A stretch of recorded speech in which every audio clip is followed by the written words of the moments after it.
organic, unpredictable, unknown, lovely, beautiful, a sense of fulfillment. This is part of the pleasures of life and not the chores of life.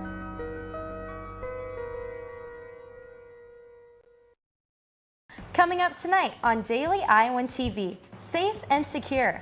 Find out what the university is doing to keep you happy and healthy while watching the Hawks. Next. And we've got the latest on the Delta State University shooting. A certain receiver had a great day at Iowa State. Find out who next in sports.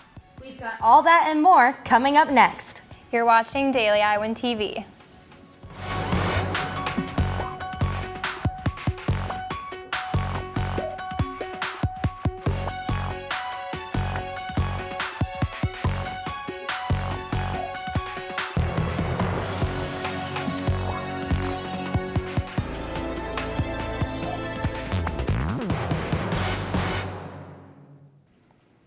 Good evening and thanks for joining us. I'm Megan Coble. And I'm Katie Sextro. We begin tonight with the latest on Monday's shooting at Delta State University in Mississippi. History professor Ethan Schmidt was shot and killed in his office this afternoon. Authorities have identified Shannon Lamb as a person of interest in the shooting.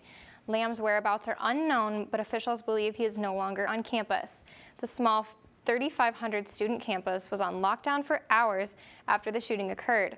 Continue to watch Daily Iowan TV as this story develops. The Hawkeyes had a mighty victory over rival Iowa State this weekend, and fans are gearing up for the first night game in years this Saturday. Daily Iowan TV's Alara Bartlett went out to see how the university is keeping Hawkeyes safe on campus.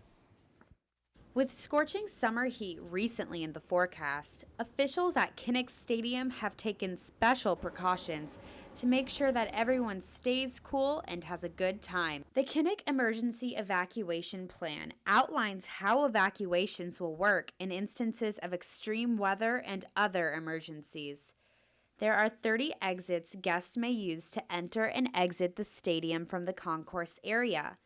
These exits are distributed throughout the stadium, with 9 on both the east and west sides and 6 located to the north and south. We have a great relationship with University of Iowa Police Department, and on game day we'll have law enforcement on staff, we'll have our contract security, so we'll have over 500 individuals that are going to be helping us on game day. If necessary, short metal fences will be put up to block crowds from entering hazardous areas. Security personnel will be stationed in main walkways to help direct crowds to safety. The scoreboards will be used to make public announcements. In the rare event of an evacuation, all exits, including those that are usually locked, will be opened. If the situation requires it, fans may take shelter within the stadium in its tunnels, ramps, restrooms, and the concourse. I think the really important thing is that we want to make sure that all of our fans have a great experience, and we want them to be safe, and we want it to be an enjoyable experience. And so we've worked very, very hard on establishing protocols and procedures in order that our fans do have a great experience. And we appreciate them. We appreciate everything they do for the Hawkeyes. And it's just something that we want to make sure that our fans do feel safe, because we feel very comfortable that we have a great environment for them to have a terrific Hawkeye Day. From Kinnick Stadium, this is Alara Bartlett reporting for Daily Iowan TV. Returning to the state that launched his presidential aspirations in 2008, President Obama came to Iowa on Monday to talk about college affordability with students at North High School in Des Moines. Obama teamed up with the Secretary of Education, Arne Duncan, to answer questions and push efforts both of them have undertaken to make college more feasible for students at North and across the country. In January, the president released a plan to provide 2 years of free community college. Many Republicans who control Congress are critical of the plan. On Sunday, an 18-year-old woman from Dubuque was flown to a hospital in Iowa City after being struck by a train. Ellie McIntyre had been taken to a local hospital Sunday morning and later flown to Iowa City. According to the train engineer, McIntyre was sitting on the tracks and did not move as the train approached. The engineer blew his whistle and attempted to stop the train. Police are still investigating the incident. Iowa City is once again a top-ranked city. this time with livability.com. They have announced the top 10 cities in the country in which to live, work, and play, and Iowa City is at number 9. Iowa City is also ranked on the top 10 list of best college towns, best cities for book lovers, and best cities for affordable health care. Iowa City has received their ranking based on healthcare options, infrastructure, transit, parks, and co-working opportunities. The University of Iowa's Iowa Writers Workshop and our designation from UNESCO as a city of literature helped bring us to the top. 2,100 cities were evaluated by the state and judged by 8 different categories. Next week, the UI will hold its job and internship fair, and organizers are in need of volunteers. Volunteers will assist with check-in and setup. To sign up, check your university email and submit a form by this Thursday. Volunteers will also be allowed to bring a resume to be put in the university resume book. Well, Alyssa, did you get a chance to enjoy the beautiful weather this weekend? Unfortunately, Megan, I did not, but I'm hoping to do that this weekend. Well, everyone, you can expect a beautiful, clear sky tonight as temperatures are going to be at 76 degrees. As we head into Tuesday morning, the temperature will be sitting at a comfortable 62 degrees with clear skies. The sun will continue to shine as the afternoon heats up with temperatures reaching 76 degrees. Taking a look at the rest of the week. Temperatures will continue to rise for the next 2 days with a high of 86 on Wednesday and a high of 89 on Thursday. We could say goodbye to clear skies on Friday as there will be a chance of thunderstorms with temperatures reaching 77 degrees. Luckily, that rain will be out of our way just in time for our first night game this Saturday with clear skies and some perfect football weather of 73 degrees. That's all I have for you here in the weather studio. Back to you at the desk. Thanks, Alyssa.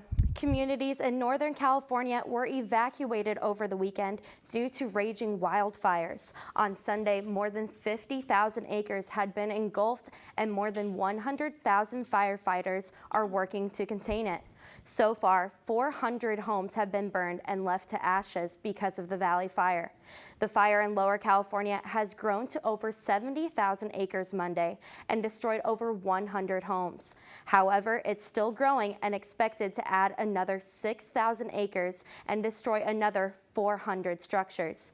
Wildfires are spreading across quickly because of the 4-year drought and high temperatures with low humidity. In the past week, there have been nearly a dozen shootings in an area east of Iowa City. On September 10th, Davenport police officers responded to a call about shots fired.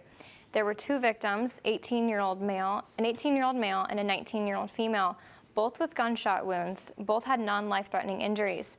19-year-old Joshua Brewer has been charged with the crime. Saturday brought another round of shots fired, this time nearby St. Ambrose University. There were no injuries, and so far only 1 man has been arrested. The University of Iowa will celebrate homecoming starting October 3rd. Applications for homecoming king and queen are due this Friday to the IMU. To be eligible, you must have senior standing, be enrolled full-time, and have a cumulative GPA of at least 3.0. Once preliminary candidates are selected, judges will conduct interviews to select the king and queen. Applications are available on our website. Speaking of royalty, Miss America 2016 was crowned last night after an intense competition. Betty Cantrell, the reigning Miss Georgia, is 21 years old and a student at Mercer University.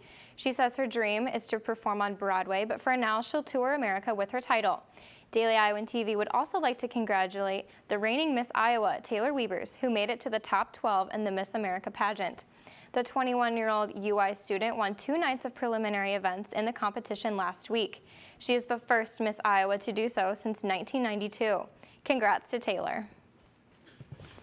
Well, Katie, it was an exciting weekend in Ames. Some of my friends even got a selfie with Donald Trump. Oh, really? Well, I was in Ames, and I didn't see him or any of the other candidates, but I did see the game, and that was pretty exciting. But absolutely. Let's send it over to Alex Giannakopoulos and Katie Reber, who will tell us more about this weekend's sports.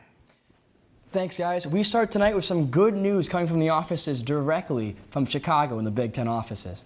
Hawkeye quarterback C.J. Beathard was named the co-offensive player of the week. The Franklin, Tennessee native is the first Hawkeye to receive this award since 2011 when Marvin McNutt Jr. took home the award, and is the first quarterback since James Vandenberg that same year. Beathard completed 15 of 25 pass attempts for 215 yards and also tacked on 3 touchdowns against the Cyclones. Anyone that saw that game had to be impressed with the juniors' 10 rushes for 77 yards, which included runs of 44 and 57 yards that came at huge points in the contest. Beathard was also named to the Manning Award Star of the Week. This honor is voted on by fans and names the top 8 quarterback performances over the weekend. There was another man well known inside Jack Trice Stadium. That name, Matt Vandenberg, was all over the field. Daily Iowan TV sports reporter Zach Mackey takes a closer look. 6'1", 195 pounds is not your usual measurements for a Big Ten Division I receiver. Junior Matt Vandenberg has been absolute dominant for the Hawkeyes so far in this young season.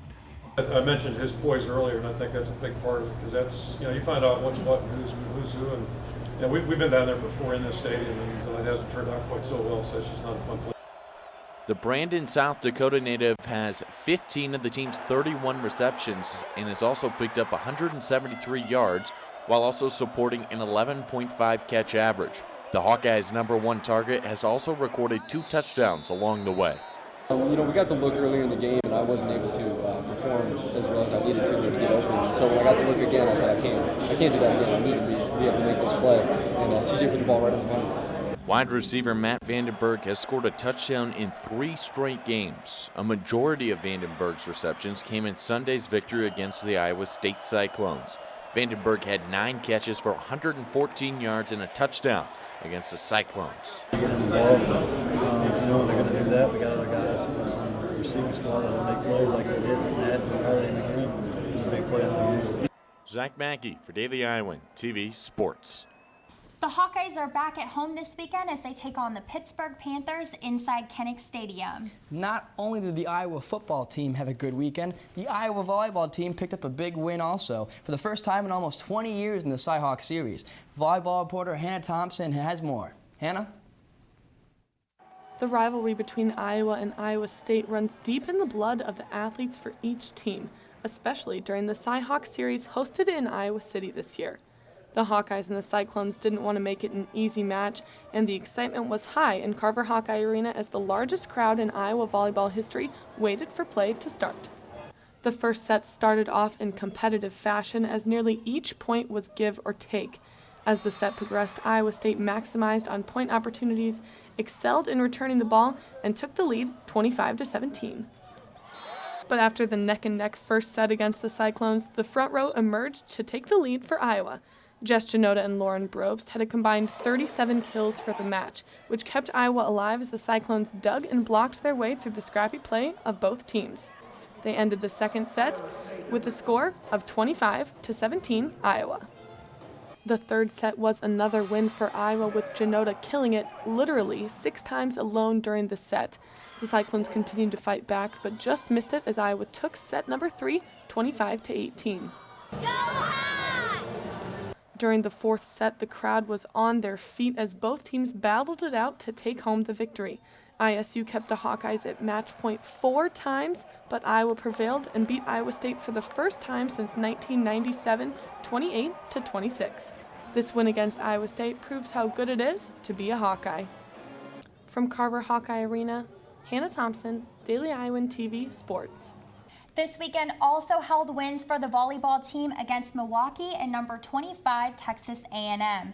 And after this weekend's performances, setter Loxley Keala was named Big Ten Setter of the Week. This is the first time an Iowa player has received this honor since 2013. Former University of Iowa basketball star Roy Marble passed away in his home over the weekend in Grand Blanc, Michigan. Roy Marble, who was 48, still holds the record as the most points scored in Iowa basketball history as he helps the Hawkeyes jump on the national stage in the mid-1980s. And that's all we have for today, but be sure to tune in tomorrow, where we hear from head coach Kirk Ferentz and also get a recap of the Soccer Cy-Hawk series. That's all we have for you tonight on Daily Iowan TV. If you see news, feel free to tweet us at @DITV News. Thanks for watching. From us to you. Good night and go Hawks.